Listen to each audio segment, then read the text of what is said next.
بسم الله الرحمن الرحيم.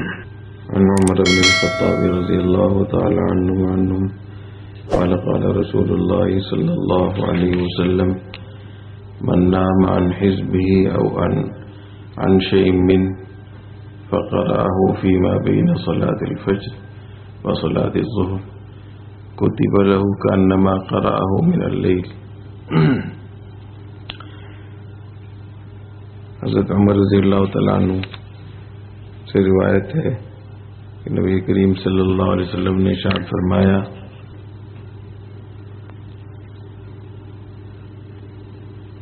جو شخص سو جائے، نیند آ جائے اور معمولات سے رہ جائیں،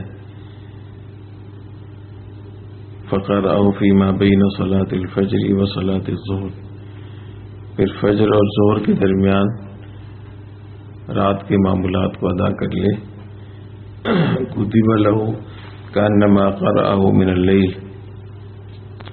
تو اس کا وہی اجر ملے گا جو رات میں تہجد کے وقت میں معمولات ادا کرنے کا ہوتا ہے۔ معمولات کا اہتمام کرنا چاہیے۔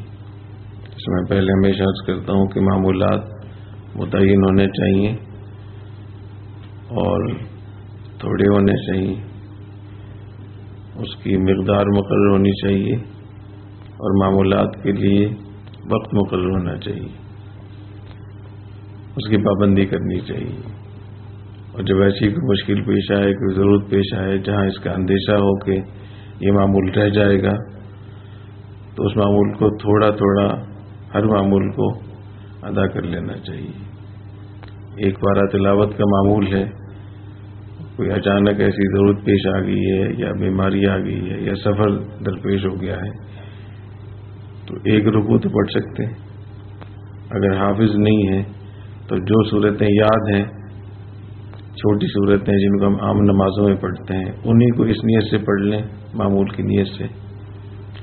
100 مرتبہ درود شریف کا معمول ہے اور نہیں پڑھ سکتے، پورا نہیں کر سکتے، 10 مرتبہ پڑھ لیں اس نیت سے تاکہ ناغہ نہ ہو جائے۔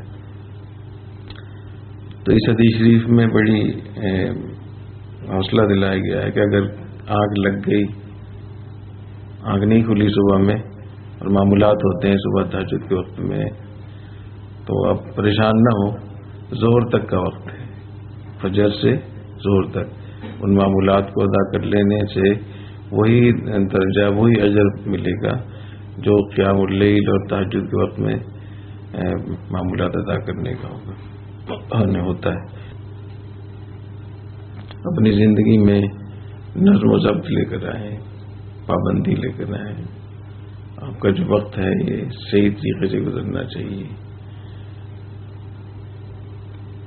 نظم الاوقات مقرر کرنا چاہیے، ہر طالب علم کو اپنے اوقات کو منظم کرنا چاہیے۔ کھیل کود کا بھی وقت مقرر ہونا چاہیے، تفریح کا بھی وقت مقرر ہونا چاہیے، سونے کے اوقات بھی مقرر ہونے چاہیے۔ اگر اس کا اہتمام آپ نے کر لیا تو زندگی بہت زبردست گزرے گی انشاءاللہ، بہت برکت بھی ہوگی، تھوڑے وقت میں بہت برکت ہو جائے گی۔ اور اگر وقت مقرر نہیں ہے، اوقات کا کوئی نظم نہیں ہے، جب جی چاہ سو گئے، جب جی چاہ کھیل لیے، جب جی چاہ گپ شپ لگا لی، تو یہ تو کوئی مناسب زندگی نہیں ہے۔ ہماری پوری اسلامی تاریخ میں جن جن لوگوں سے، جن شخصیات سے اللہ تعالیٰ نے زیادہ کام لیا ہے، ان کی زندگی بہت منظم رہی، اور اپنی زندگی میں، اس منظم زندگی میں سب سے پہلے درجے پہ اپنے معمولات کو رکھیں، سب سے پہلے، اور کوشش کریں کہ صبح سے پہلے پہلے آپ کے اوقات، آپ کے معمولات پورے ہو جائیں، سارا دن آپ کے ہاتھ میں آ جائے گا۔ اگر دن کا ابتدائی حصہ آپ کے ہاتھ میں آ گیا تو پورا دن اچھا گزرے گا، منظم گزرے گا، راحت سے گزرے گا۔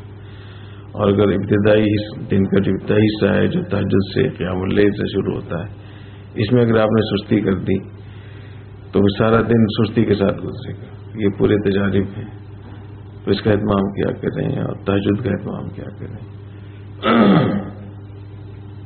جو طالب علم تہجد کا اہتمام نہیں کرتا، ابھی نہیں کرتا، جب اس نے اپنے آپ کو وقف کیا ہوا ہے دین کے لیے، تو تو آگے کیا کرے گا وہ جو کچھ ملتا ہے راتوں میں ملتا ہے، اور صبح کے وقت بہت برکت والا وقت ہوتا ہے۔ فرمایا نبی کریم صلی اللہ علیہ وسلم نے، بوری کلی امتی فی بکوریا، میری امت کے لیے برکت صبح کے وقت میں رکھی گئی۔ صبح کے وقت میں صحت کے لیے بھی اچھا ہوتا ہے اٹھنا اور پڑھنا، اور اپنے زندگی میں برکت کے لیے بھی۔ اللہ تعالیٰ توفیق عطا فرمائے۔